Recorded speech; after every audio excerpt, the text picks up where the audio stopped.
Bueno, tenemos aquí a Julio Talamonti con nosotros. Buenas tardes, Talamonti, te damos la más cordial bienvenida. ¿Cómo estás en este viernes? Hombre, Andri, muy bien, me da mucho gusto saludarte a ti, por supuesto un alto honor saludarlo a usted allá en casa y listo para que hagamos este análisis, ¿no? Porque completamente vulnerables ante la delincuencia. Y hablamos de la delincuencia, en este caso, sobre todo de aquellos delitos que van contra el patrimonio, pero que, Andri, se convierte en un atentado y que del patrimonio pasa a atentar contra la vida. Me refiero, por ejemplo, a los hurtos, a los robos, a los asaltos a mano armada, donde cada vez vemos la utilización más frecuente de la violencia homicida incluso.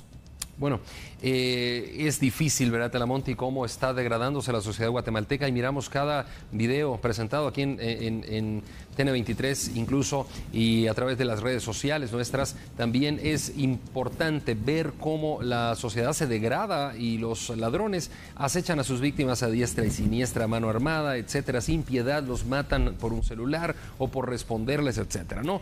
¿Por qué se dice, Talamonti, que la pobreza es una de las causas de la violencia? Bueno, la pobreza es una causa fundamental en Guatemala según todos los informes estadísticos que generan violencia. A ver, en promedio, 51% de la población guatemalteca, al menos, vive en situación de pobreza. Pero también tenemos que agregarle un 22% de la población guatemalteca, a este 51%, que vive en pobreza extrema. Entonces, esto genera varias cosas, ¿no? Que la gente, por ejemplo, ante esa situación, hay niños que nacen y mueren, desnutrición.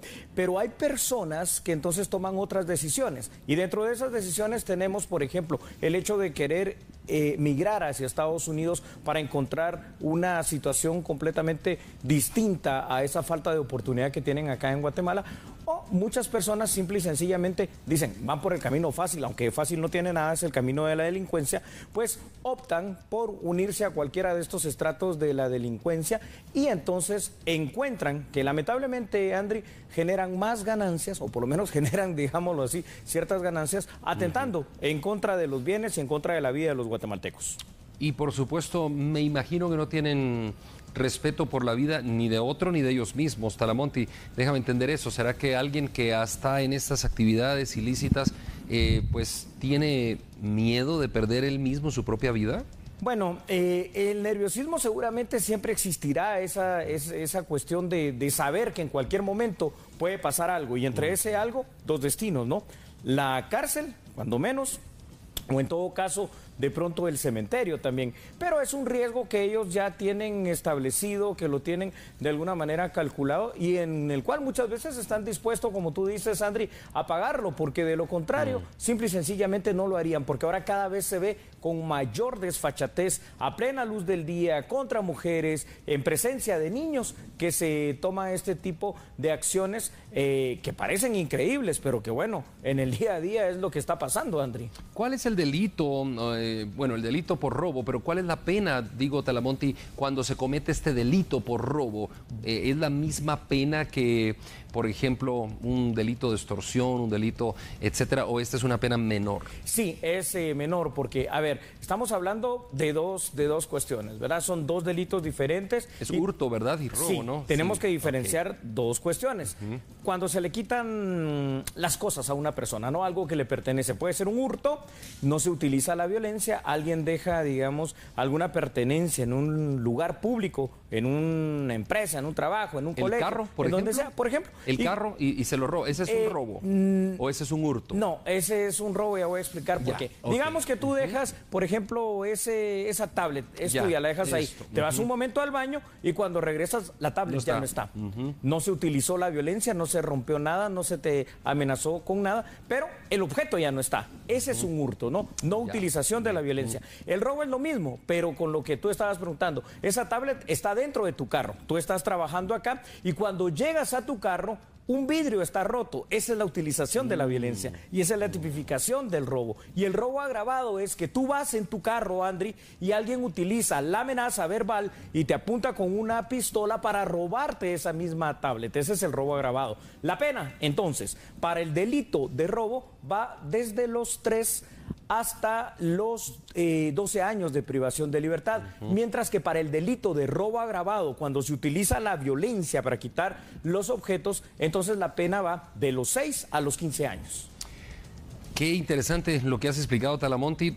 No pues muchas veces no comprendemos este tipo de explicaciones, ¿verdad? De detalles, pero Gracias. un hurto es nada más que alguien dejó sus Toma la cosas cosa. y ya cuando regresa no están. Pero Sí. no hay nada violentado. No hay un nada robo violentado. es cuando se utiliza la violencia contra algo, ¿no? Que Contra para algo. llevarse esta La casa, tablet pueden el romper carro. la mesa, etcétera, ¿no? Ajá, contra la casa, el carro, una mochila, Y un maletín. cuando amenazan a la persona dueña de las cosas, un es arma. un robo agravado. Robo agravado. Lo has comprendido perfectamente Perfecto. y yo creo que usted en casa Perfecto. también lo ha hecho, ¿verdad? Talamonti, repítenos la pena por robo Sí, agravado, por favor. Por robo agravado, cuando alguien es amenazado, como lo que hemos estado vivenciando en estos últimos días aquí en Guatemala, semanas diría yo, y lo que hemos estado viendo en las imágenes mientras este tema se está desarrollando, la pena del robo agravado por esa violencia que se utiliza va de los 6 años, que ya es inconmutable, hasta los 15 años por cada hecho delictivo, eso hay que recordarlo.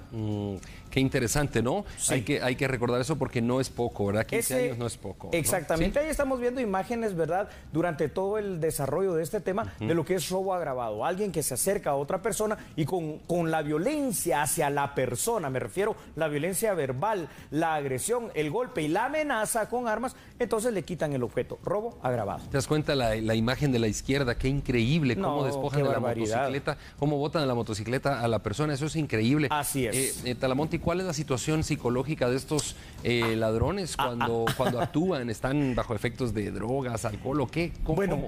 Fíjate que aquí hay varias cosas y tú lo preguntabas anteriormente y vamos a profundizar ahora que lo preguntas de una manera muy puntual. Obviamente, muchas veces sí pueden estar bajo efectos de drogas, es decir, por ejemplo, los pandilleros casi siempre actúan bajo esa forma y bajo esa manera, pero también los delincuentes que se dedican a este tipo de delitos en contra del patrimonio de las personas. Ahora, la situación psicológica del ladrón, la situación psicológica del delincuente es una situación psicológica de alto estrés. Él sabe, como tú lo decías perfectamente en una pregunta que me hiciste anteriormente, que le puede salir bien ese robo, pero que puede ser atrapado e ir a la cárcel y que puede morir si responden en ese robo. Entonces, él está tan estresado en ese momento, tanto como la misma persona, que lo desata su furia, su estrés, de otra manera, a través del enojo, a través de la amenaza, a través precisamente de apuntarle a una persona, de dispararle a una persona, como pasa en muchas ocasiones, porque sabe que está cometiendo un hecho delictivo que lo va a llevar a la cárcel. Entonces hay un alto estrés. Por eso, cuando las personas son copadas por alguien que ya lo tienes enfrente apuntándote con una pistola, con un cuchillo o algo, ahí es mejor no actuar, porque tienes casi nula posibilidad de salir librado bien. Talamonti, eso te iba a preguntar, ¿cómo debemos actuar? ¿Qué debemos hacer si ya nos amenazaron, si ya estamos frente al ladrón que tiene un arma enfrente de nosotros también? Muy bien, todo lleva una coherencia, perfecto, Andri. Como el ladrón está bajo ese alto estrés, entonces ya lo tenemos enfrente, ya nos está apuntando con un arma, entonces lo que tenemos que hacer es decirle, tranquilo, te voy a dar lo que necesitas. ¿Qué quieres? El reloj. No tengas pena, voy a hacer este movimiento, te lo voy a entregar. ¿Qué quieres? El celular. Voy a sacarlo de acá, no estoy sacando un arma, te lo voy a entregar. Pero hay que manejar esa situación de una manera tranquila, ¿no? Obviamente sé que a todos nos va a doler perder, porque a muchos nos ha pasado esa situación, alguna situación que es un bien propio, pero es peor perder la vida. Si tú actúas de una manera agresiva en contra de él, ten por seguro que te va a disparar. Talamonti, llegando a la parte final de este segmento, ¿puedo llamar yo la atención o pueden las personas que están siendo acosadas por un ladrón llamar Fabuloso, la atención cuando ya identificaron al agresor? Sí, y solo sí, todavía no lo tienes frente tuyo. Si tú Ya. te das cuenta que unas personas te vienen siguiendo, hay cierta distancia, 50, 100 metros, unos 30 metros al menos. Entonces tú lo que tienes que hacer es lo contrario a lo que el imaginario popular piensa. Si tú gritas auxilio, si tú gritas socorro, si tú gritas algo de eso, el instinto de conservación humana lo que va a hacer es que la gente se aleje y definitivamente vas a quedar solo y vulnerable a pesar de que vas a estar rodeado de gente. Es normal, ¿no? Cada quien trata de defender su vida. Pero si tú, por ejemplo, logras identificarlo, está a 50, 100 metros, entonces ya lo hemos dicho en otras ocasiones, tú gritas, por ejemplo, algo tan genérico como fuego. La gente va a voltear a ver y dice, ¿dónde está el fuego? Entonces el ladrón, al verse descubierto, va normalmente a abortar su misión. O tú gritas, por ejemplo, qué sé yo, María, Juan, Ya. un nombre que sea tan común en Guatemala. El ladrón, cuando va a ver que toda la gente voltea, también normalmente aborta su misión. Talamonte, muchas gracias, consejos sumamente importantes y esperamos que no nos pase a ninguno, ¿verdad? Pero si nos pasara algún día, pues ahí están los consejos ya de Talamonte en este segmento. Muchas gracias, Talamonte. Un honor, Andri. Te cuento que los domingos a las 8 de la noche tenemos un programa especial.